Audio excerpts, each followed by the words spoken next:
Hi, and welcome to Fretwork Central, the place to learn guitar and bass. In this video, I'm going to show you in less than 10 minutes how you can construct a major scale in any key on any stringed instrument or any keyboard instrument in just seconds. So let's get into it.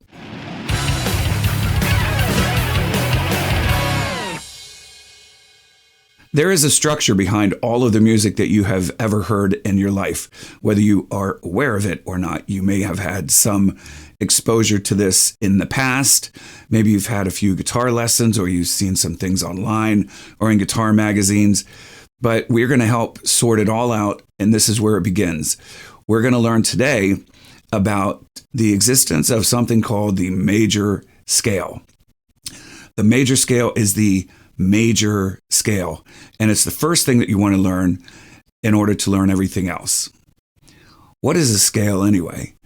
Now, the word scale itself can be a noun or a verb, and it can have a lot of different meanings. You can weigh things on a scale. You can measure things with a scale. A scale can be the basis of a mathematical system. You can scale a mountain. You can scale a fish, because fish have scales, and so on. In music, a scale is this: a series of notes played melodically, which just means one at a time, ascending and descending, with a specific distance between each note in that scale. The distance between each note in a scale is called its intervallic scheme. We're going to learn more about that later, but first, let's take a look at a diagram. This is a diagram of a standard 1-foot ruler. In the distance of 1 foot, there are 12 inches, depicted here with hash marks. You can see that they are all the same distance apart. A ruler is a good example of a scale, something that is used to measure something else. In music composition, our musical ruler is the major scale. Our musical system is based on our ruler not measuring 1 foot, but rather the distance of 1 octave. Each octave represents 12 individual tones or notes, all an equal distance apart, just like there are 12 inches in each foot. In music, distance is not measured by inches, but by intervals. The smallest interval is a half a step, which is the distance of just 1 note. Therefore, a whole step would be the distance of 2 notes. You can see that there are no longer 12 numbers, just 1 through 8, and they are not spaced out evenly. The 0 has been dropped completely, and the scale numbers or scale degrees only range from 1 to 8. If you look closely, you can see that some of the consecutive numbers are half a step apart, and some are a whole step apart.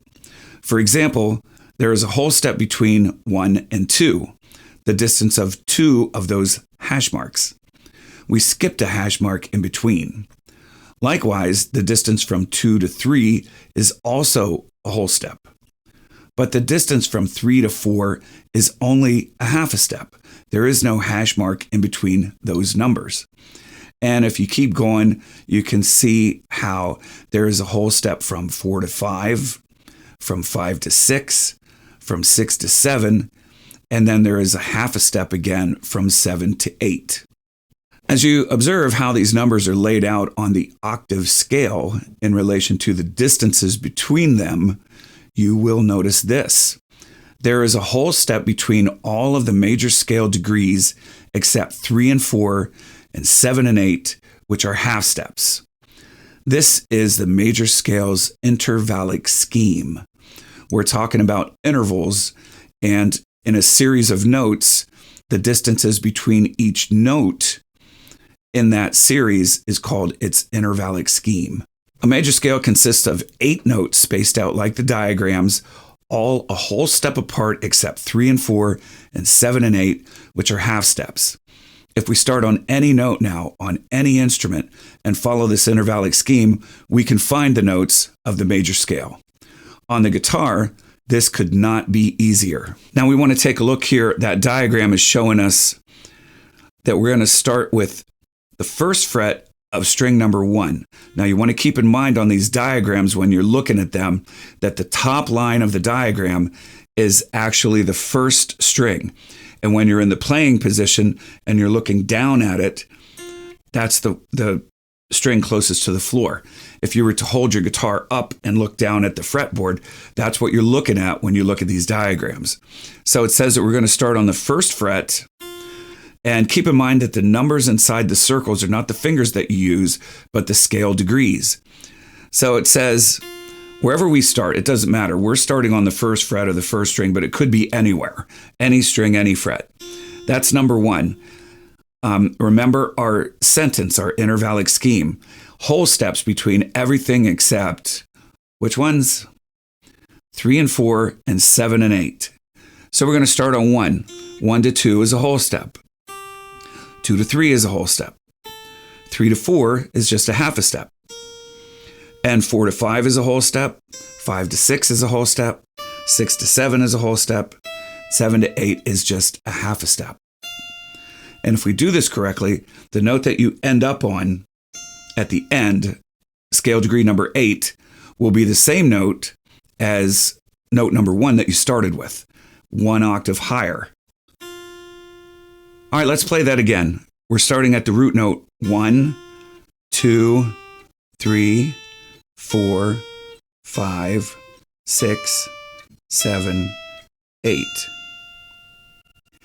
Now, once you get to number 8, you can convert that back to number 1. It is actually the same note as 1 an octave higher. So if we start there and make scale degree number 8 scale degree number 1, we can do it again.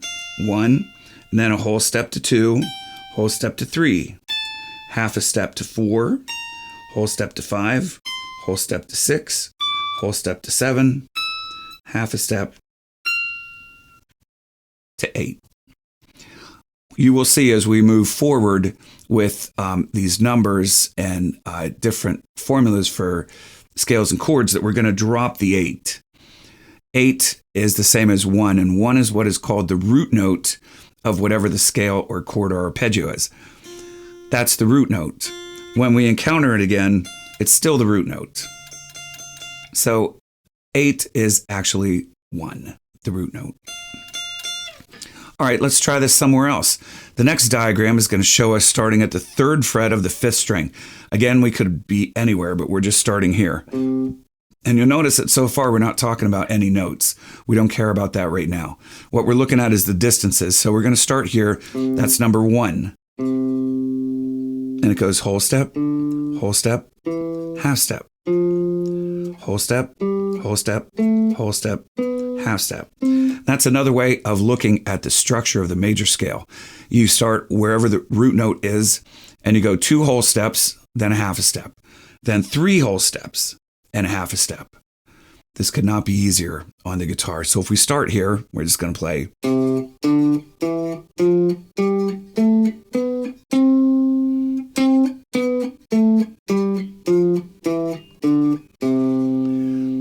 Sound familiar? That is the do-re-mi scale that we all learned in 3rd grade and still don't know why, but I'm going to show you why. What we're going to do is go anywhere. It doesn't matter. We're just going to randomly pick a note, 2 whole steps, half step, 3 whole steps, half step. That's a major scale. Now, what these notes are, we don't know right now. We don't care. We're going to learn all about that in the future. But for now, what you could do is go anywhere on the guitar. Start with your first finger. That's 1. And then you know what to do from there. 2 whole steps, half step. 3 whole steps and a half step. Or there's a whole step between all of the scale degrees of a major scale except 3 and 4 and 7 and 8. 3 and 4, 7 and 8. All right, so you could actually go to any instrument now and play a major scale if you knew how to make the notes and how they're spaced out with half steps and whole steps. We're going to take a look here at a keyboard. Now you can see that the keyboard is laid out with white keys and black keys. We're not concerned about that right now. As far as we're concerned, every key is equal. And we could just play from one key to the next, whether it's white or black. And we're just going to pick a random key like this one. We don't know what that key is. We don't care what it is. the letter name. We're just going to start there. That's 1. 1 to 2 is a whole step. So we're going to skip this black key and go to this white key. 2 to 3 is a whole step. We're going to skip this black key again and go to the white key. This is the 3rd. 3 to 4 is only a half a step. So we are going to play this black key. Then we go a whole step to 5, whole step to 6, whole step to 7, and a half a step to 8.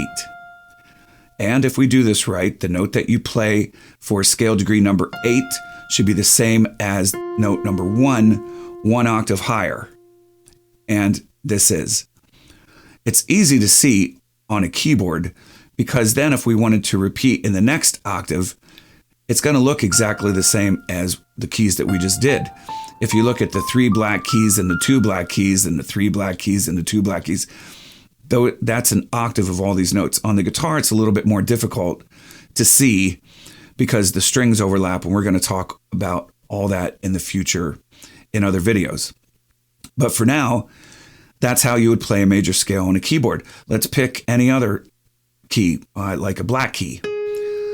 We're going to hit this key. That's 1. 1 to 2 is a whole step. So we're going to skip up here. 2 to 3 is a whole step. 3 to 4 is only a half a step. And then we're going to go another whole step, then a whole step, and a whole step, and a half step. And that's it. That's a major scale. All right, so right now you should be able to go to any string on any fret, start there, and play a major scale up and down that string. And you could do the same thing on a keyboard.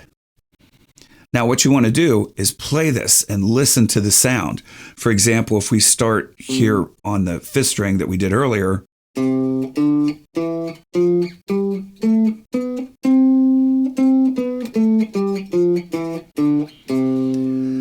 that scale has a certain sound to it.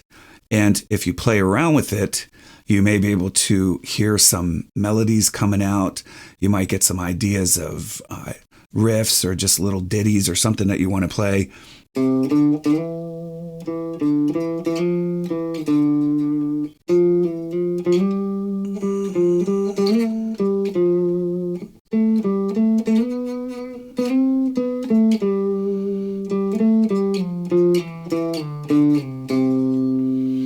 Now, I never played that before a day in my life, but if you listen to the notes and hear where it's going as you're playing it, you may be able to coax out some melody or some stuff just by messing around.